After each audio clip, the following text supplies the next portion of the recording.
Lezike izindaba zo1KZNTV uyifundela usamkeliswa kwaNgqulunga ngekwamukele mbukeli asikubhekele lezo ke ihamba phambili osukwini lanamhlanje. Kukhuthazwa intsha ngomsebenzi wezandla uthukela khala ngamapayipi avuzayo kanti ke indida kuphambana izingane esibhedlela. Kuqhuzele intsha yakuleli ukuba ke ithole ukuqeqeshwa ngomsebenzi wezandla ukuze ke izokwehlisa igebela abantu abangasebenzi. Lokhu ke ngokunye kushiwe ungqongqoshe wemfundo ephakeme kuzwelonke uDokotela Blade Nzimande ngesikhathi ke ethula inkulumo yakhe kwisidlo sakusihlwa lapho ke bekuvulwa ngokusemthethweni umncintiswano abafundi basemakolishi akuleli ama-TVET colleges e-ICC eThekwini. Labafundi ke bazoncintisana ngemisebenzi yamakhono eyahlukene ebese ke ozophuma phambili bazohlabana ke ngethuba lokuyomelela kuleli phesheya kwesilwandle. Ungqongqoshe womnyango wemfundo ephakeme uDr Blade Nzimande uthe kubalekile ukuthi abantu abasha bathole ukuqeqeshwa ngemisebenzi yezandla. uNzimande ubekhuluma kwisidlo sakusihlwa somncintiswano wabafundi basemakolishi ama-TVET. Intsha yakithi eningi uma ekwazi ukufunda yathola nethuba lokuthi iyothola nolwazi emsebenzini uma efunde kulamakolishi iyayithola imisebenzi. Intsha yakithi iziziqalele yona imisebenzi ngoba uma ufundela ukukhanda ugesi nje ngeke uzulambe.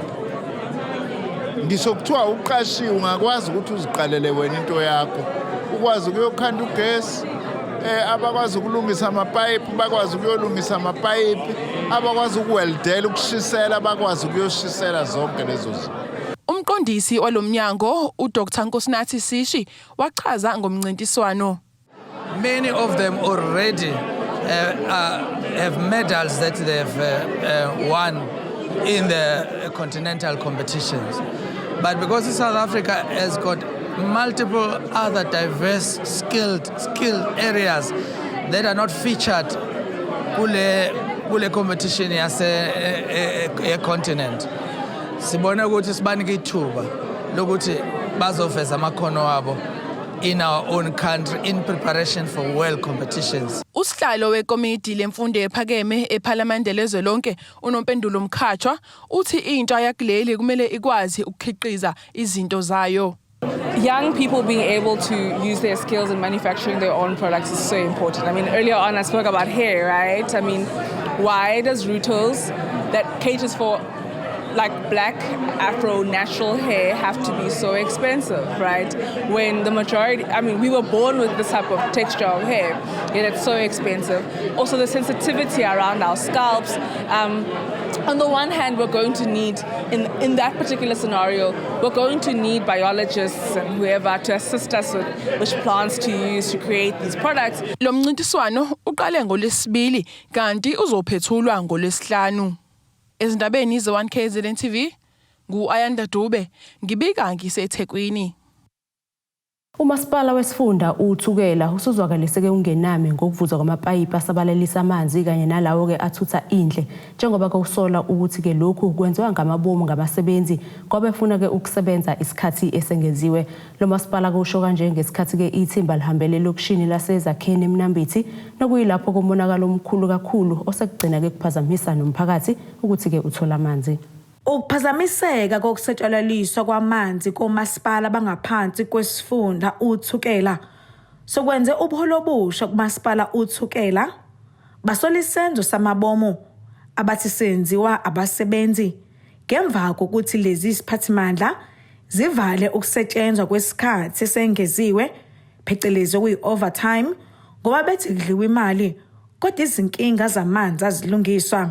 Inkinga ke esibhekene nayo yala ukuthi sithe uma singena emandleni emkhandlwini onyaka ophelile sathola ukuthi ke abasebenzi bala ekhaya bakhona kodwa uma bekhona basebenza into overtime ne-standby. Lokho kuchaza ukuthi ke noma ngabe bayayibona inkinga bazohlalela nje bese kuthi ke uma sekhaya sekusondela uforce beyaqala bathatha amathuluzi bayasebenza ukuze bakwazi ukuthola imali ebekuthiwa i-overtime nemali ye-standby. Ongumeya uthi umkhandlu ufice usebenzisa izigidi zemali ukukhokhela abasebenzi ama-overtime kodwa zingalungiswa ingqalazizinda zokuthuthwa kwendle kanye nokuhlanzwa kwayo kanjalo nabapayipi aqhumile kubona lo mphakathi. Bakubeka caca ukuthi ke bakhokhela imoto kodwa umphakathi ubungasizakele ngaleso sikhathi. Sigcineke sesizivala ngokusemthethweni ukuthi ke asiqhashe abanye abasebenzi ngale mali adilahleka ingenzilutho. Isibonelo nje kunemali engango 4.6 million njalo ngenyanga elahlekayo i-overtime nge-standby. So leyo mali iyona mali esithi ngcono kube khona u-2 shift sazi ukuthi kusebenza u-day and night ukuze umphakathi ukwazi ukuthi ke uthola amanzi. Sesiqhashile-ke ama-processes asaqhubeka ukuthi ke ku-interview abasebenzi abazolekelela. Ephendula ngezinsolo zokuthi uqashe izihlobo zakhe, umeya uchithile lokho. Kude bohosibisi Gibika ngisemnambithi ezakheni. Ufuna izimpendulo eminyangweni wezempilo umndeni wowesifazane osemncane kulandela ke isigameko sokulahleka kosana lwakhe esibhedlela iPrince Mshiyeni eThekwini. Lo mndeni ke uthi kuningi okungahlangani ngabatshelwa khona abaphathi balesi sibhedlela kwazise ke indodakazi yawo ebeyobeletha idedeliwe esibhedlela yabisifonela ngemuva kwesithuku ezinhlanu ukuba ke ibuyele esibhedlela iphathe usana nokulapho abafike batshelwa khona ukuthi kakulona olwayo ziphambene okwenzeke isimo sanzima kakhulu izindaba zokudlula emhlabeni kwenye yalezi ingane kanti umndeni ke uthi ke ufuna umnyango kanye nesibhedlela benze ubulungiswa. Udunguza ebumnyameni umndeni wosana olinesikhashana lizelwe njengoba ke utshelwe isibhedlela ePrince Mshiyeni eThekwini ngemuva kweinsuku ezinhlanu ukuthi ke baphindele esibhedlela kwazise kusolakala ukuthi ziphambene. Ugogo walolu sana uyachaza. Bese basitshela ukuthi ingane yaandiswa sebeyithathile ngoba basola ukuthi zaphambana. Mengibuza ukuthi zaphambana kanjani. Bathi khona umntwana abelesanaye ikhathi ezacishe zalingana. Okunye futhi bathi bathola ukuthi lengane eyisele ngaphakathi esibhedlela yayibhalwe i-ID band yayo yayibhalwe igama lengane yakwami. Ngithi mina kunithatha isonto lonke ukuthi nikubone lokho. Base bathi bona bangabi nezimpendulo ezigculisayo. Bathi abasitshela kona ukuthi ingane zombili bazozithatha ziyohlala eNesari. Okuvelile ukuthi lezi insana zizalwa amantombazanyana aneminyaka eyi-18 kanti ke enye yawo ibiyenza umatikletsheni. Lo mndeni usola lesi sibhedlela ngokuba budedengu kanti uthi ke kuningi okungacaci mayelana nalolu daba kwazise ngokuthola kwabo lezi ingane zizalelwe emagumbini angafani kanye ke nangezikhathi ezingafani. Sifuna ukuthola iqiniso ukuthi kwenzakalani ukuthi labantwana baphambane ngoba kuthiwa ukutetwa kwabo kushiyana ngehour. Futhi sikutholile ukuthi babelethele ezindaweni ezihlukene. Omunye ubelethele eBhawodi, omunye ubelethele ewodini labe admitwa khona. Kuthiwa wafika vele esevele sebeletha abasala sebemtetisa khona. Lo wami ubelethele eBhawodi ngoba wengene ekseni ngoLesine. Waze wagcina esetete ngabo 1:10 ngoFriday intatha. Okuhlikihle usawoti esilondeni izindaba zokudlula emhlabeni kwenye yalezi ingane nakho ke okubashiya bedidekile futhi ke bemanqika ukuqalisa ke amalungiselelo omngcwabo njengoba ke bengakabi nesiqiniseko sokuthi ke ingeyabo. Masifika futhi emshiyeni sitshela sisonika ama results bafike basitshela ukuthi ama results awakobuyi kuphela into abazositshela yona ukuthi phakathi kwalengane ezu2 sekhona yodwa sishonile. Kwaqala ke lapho kwaba nenkinga because mesibuza ukuthi okay kwenzakaleni bathi ingane zombili zikhishwe izisu. Bathe bakuthole lokho udokotela wayes-update wathi yena uqale Saturday ukusebenza watshela ukuthi ingane ikhishwa izisu zagula zombili. Thina basifonela kuLesine sekuphele izinsuku eziningi ngiyabuza ngithi okay le ingane zombili beyigula noma thiwa begula yiphi but bekufanele nisitshele size ngoba ngaso sonke isikhathi mina nisitshela siyeze esibhedlela. Yindaba ningasitshelanga ukuthi ingane ziyagula nizositshela ngoba sekuthiwa asazi ukuthi enena ifamily eyodwa eseyizophuma nengane ephilayo. Ithimba lendaba lizame kaningana ukuthola umnyango wezempilo esifundazweni nothumele istatement uvuma ke ukuthi lolu daba uyalazi kanti ke ukhathazekile ngalo. Uphinde waveza ke ukuthi ke baqhuba uphenyo lwangaphakathi kubahlengaza abane abathintekayo nabazothathelwa inyathelo eyinqala uma betholakala benecala. Endabeni ze1KZNTV kubikuntomkhona Mvubu ngesethekwini.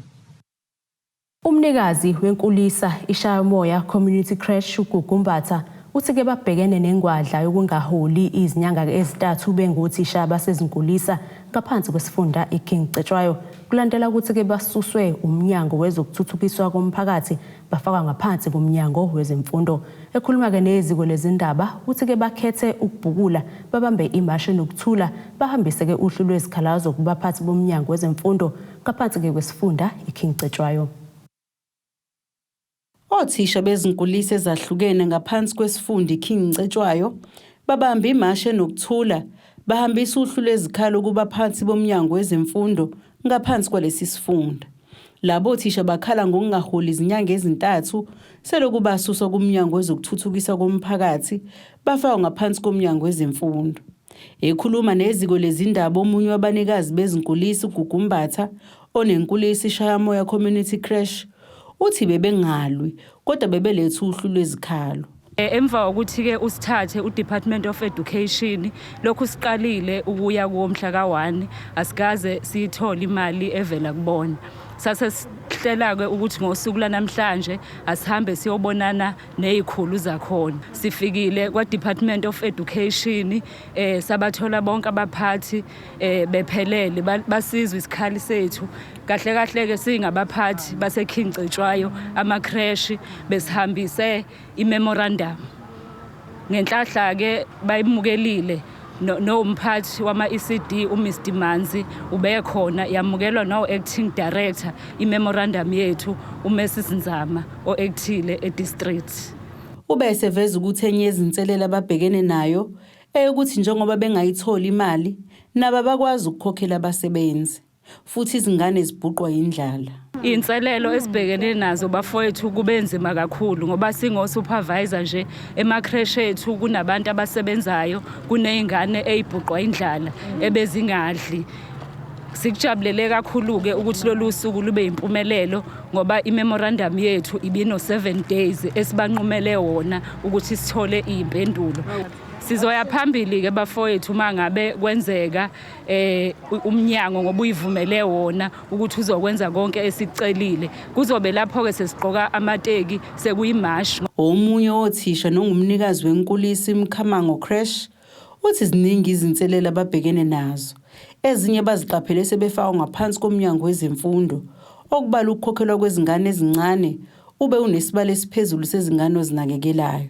Sihluphekile emacreche kakhulu.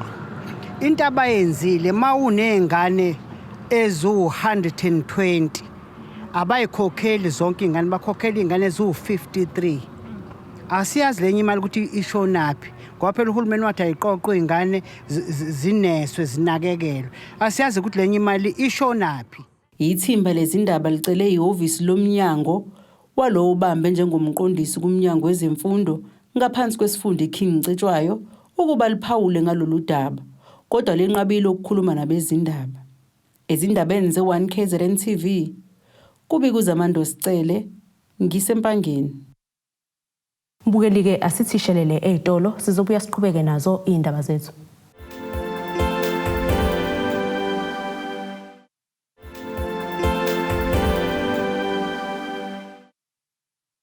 Asikwamkeleke mbukeli usabukele zona indaba ze1KZNTV asikukhumbuze lezo ehamba phambili. Kukhuthazwa intsha ngomsebenzi wezandla uthukela khala ngamapayipi avuzayo kanti ke indida kuphambana izingane esibhedlela. Bavuke umbhejazane abafundi bamakolishi aqeqesha ngamakhono eThekwini iCoastal College eMlazi kanye neThekwini TVET College esiyingini ke esisembilo namuhla bebhikisha njengoba bekhala ke ngokungayitholi imali elekelela abafundi uNSFAS nosekholele ekutheni ke bahluleke ukukhokha lapho behlala khona kanti ke abanye baphuthwe ke ukubhalela izivivinyo zabo zaphakathi nonyaka ngenxa ke yokuswela imali Lo mbhikisho koholele ekutheni abafundi baseCoastal bagcineke sebedutshulwa ngamaphoyisa. Kulimale abafundi bekolishi iCoastal elokishini uMlazi eThekwini namuhla bedutshulwa amaphoyisa ngeinhlamu zenjoloba ngesikhathi kuqhubeka umbhikisho wabo oselokhu uqala iviki uyaqhubeka. Umsusa weyinkinga ungakhokhelwa kwabasebenzi balesi sikhungo nokwenzeke ukuba badube ukufundisa kanye ke nokungayithola imali yesibonelelo sabafundi uNSFAS kusukela ke kuqale unyaka. I-management la sibona khona ukuthi ayibacabangeli abafundi izame ukufast processa i-process yama-payments qala yabasebenzi rather than ama-students. Ama-students sikhuluma namhlanje abakaze bayithola imali ama-allowances awo alokhu njani a-NSFAS, hence abasebenzi bayitholile imali yabo last week. Into eyenzakalayo ke abasebenzi bebethola imali yabo last week, ama-class bebengawafundisa ama-students sebeyayithola imali yabo last week, sebethatha isinqumo sokuthi sekuzobhalwa kufanele kubhalwe ngoLwesine. Akazi ukuthi banganikeza ama-students u4 days ukuthi ukwazi ukulokhuzana bakwazi balokhuzana bafunda. Labafundi baphoqelekile ukuphuma endlini abahlala kuzo njengoba ke besibehluleka ukukhokhela omastende. Khona manjalo naseThekwini TVET College bekunesifanayo njengoba ke abafundi bakhona nabo bebenombhikisho bekhala ngokufanayo. Bekhala ke nangomphathi walesi sikhungo obathembisa ke ukuqedanya ngekusasa labo. Zoqala uNSFAS asinawo abafundi abanye bahlala emares baxoshwa amares due to that abayikhokhile irent. The reason why sisekhetha ukuthi kube kanje it is because asifani ma background aid and yet asikhona ukuyiphilisa, asazi ukuthi kumele senze kanjani ukuze abone ukuthi serious kangakanani. We cannot write under pressure ukuthi awunamali awudlile awukhona uconcentrate ustadishe ubusuku bonke knowing very well ukuthi uyobhala kusasa awunamali uzogibela ngani kusuka khona endlini uye ecampusini yobhala. Campus manager wathi kuthina njengoba ngabhaliwe wonke umuntu ongabhaliwe uzothola u0. So that means njengoba sothola u0 ngeke azahlangane nama DP yethu because phela at the end of the year kumele ucheck ukuthi DP yakho iyameet nama requirements. If u50 ungahlangani lapho usune rewrite. Kuzokhumuleka ukuthi selokhu kuqala unyaka miningi imbhikisho eseke yaba khona ezikhungweni zemfundo ephakeme ezifana ke neDUT kanye ke neUKZN nalapho ke nakhona kukhona abafundi abagcina ngokulimala. Abaholi babafundi bathi ke sebekhathele ukuhlunyezwa kwabafundi. Sesikhathele imanagement yasema college ehlukumeza abafundi, ivictimize ama-student leaders ngenxa yokuthini yokuthi bona banepower. Kokuqala lokho kufanele sikusho. Okwesibili efanele sikusho ukuthi the more beqhubeka behlukumeza abafundi bakithi is the more besifaka ulaka kuthini. Now azizukubancenga ke eze siyaphambili. One kuboshwa ingane la ezinganacala. Two ekuboshweni ingane ezinganacala namhlanje zinamacala.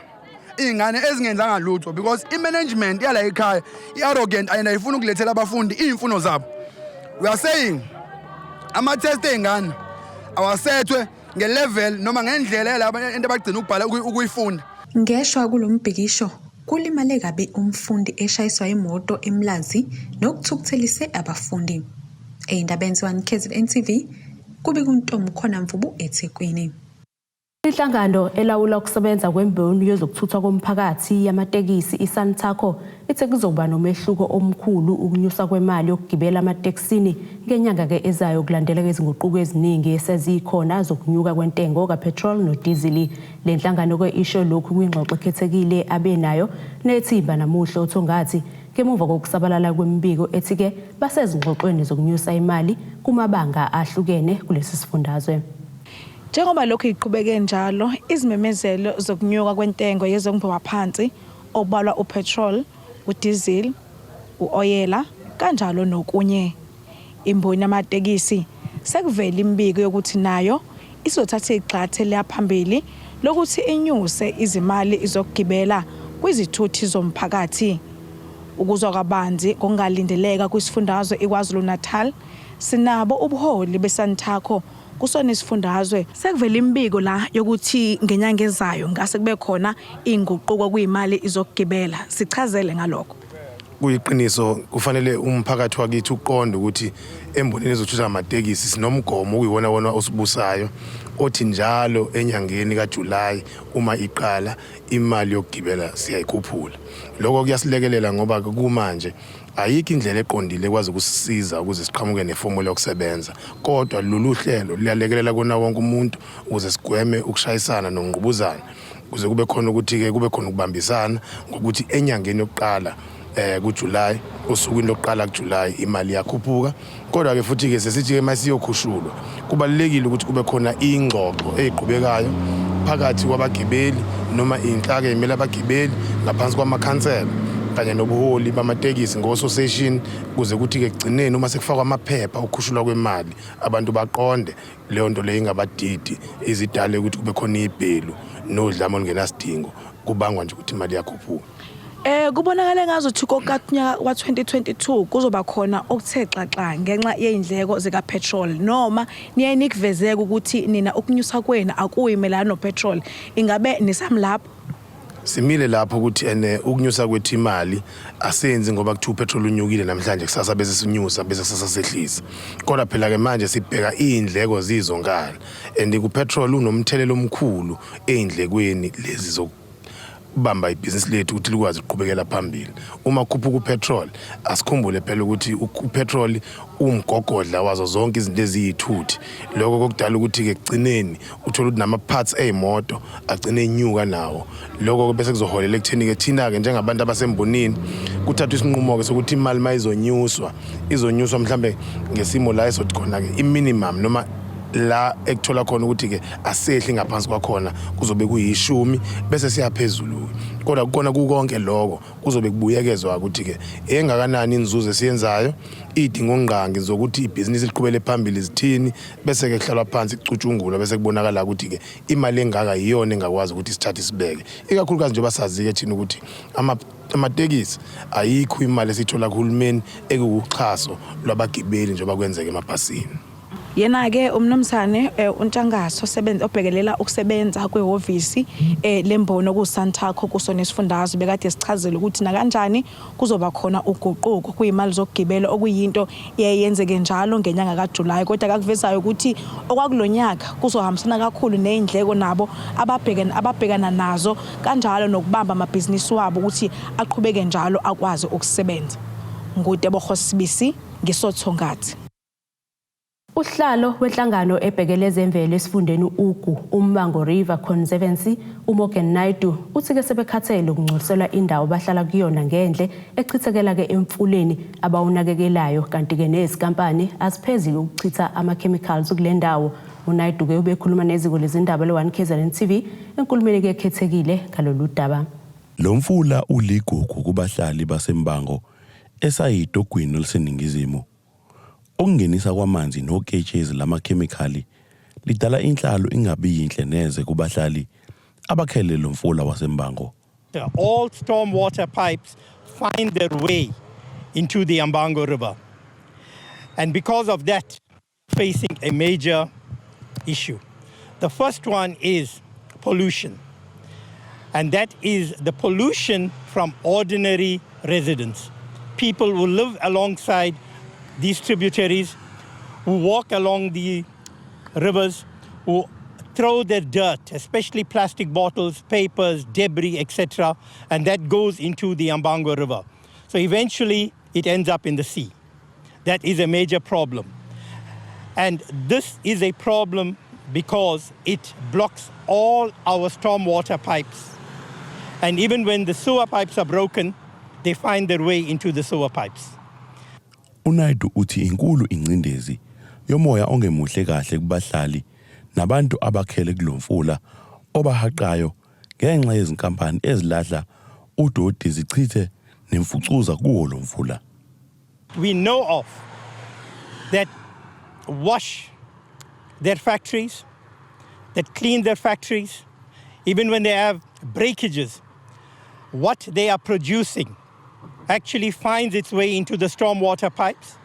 And from the stormwater pipes, it reaches the catchment areas, into the rivers, and then the sea. So these three areas, pollution from residents, the sewer directly into the river, and chemicals is a major issue. Kanti uJohn uthi ukukapakela kwendle emzileni walomfula kudalwa ukungathuthwa kwendle ngendlela emphakathini. Verges where this also imposes itself on the river, impeding the water flow. polluted water, including sewage in our rivers, as well as industrial waste that's finding its way into our rivers. Despite numerous attempts to contact our local municipality, and we have had them come out, to be honest with you, to assess, but nothing has been done in terms of improving it, even though we've had visits from them and promises. UNaidu unxusa umasipala ngokuba ungenelele ngokubambisana nabo ekwenzeni lolu daba lube ngconywana. Although we are being promised that they will give us the results of the water test. So it seems like now in future we need to conduct our own water test. So we are making an appeal to the municipalities to please come on board and assist us. We are begging for help, and I'm certain that the river too is out there crying for your help. Okhulumela umkhandlu uFrancis Zama uthi baseyinhlelweni zokulungisa amapayipi acisela indle kulomfula nakuwana lomphakathi. Ezindabeni ze-1KZNTV kubuya uSkananda Okwini. Asiphinde sithishelele ezitolo sobuya siqhubeke nazo futhi indaba zethu.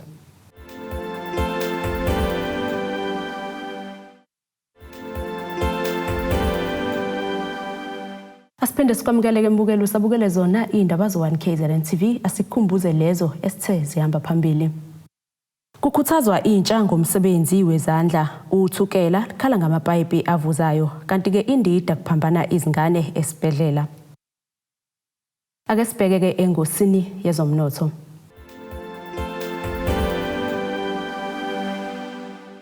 Irandi lakuleli li-15.37 maqhathaniswa nedola laseMelika libo 19.29 maqhathaniswa nopondo waseBritain libo 16.42 maqhathaniswa ne-euro yase-Europe. Igolide lona libo $1,848.57 ounce kuthiwa ongahluze wona ubo $120.57 umphongolo. Mukeleke ake sibheke engosini yezemidlalo.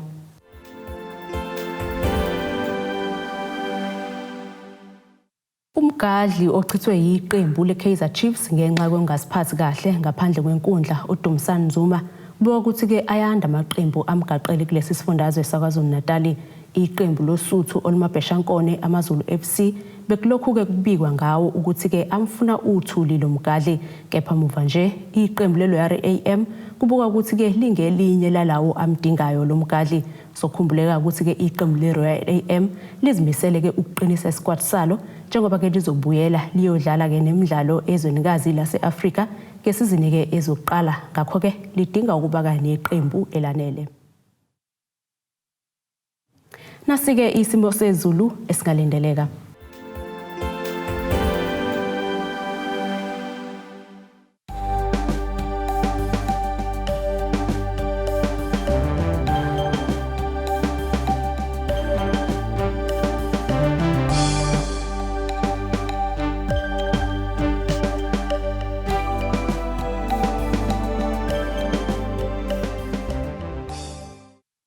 Mbukelike ziyaguqa bese kuphathele zona osukwini namhlanje. Mina nawe asihlangane futhi ngesikhathi esilandelayo. Nisale kahle emakhaya.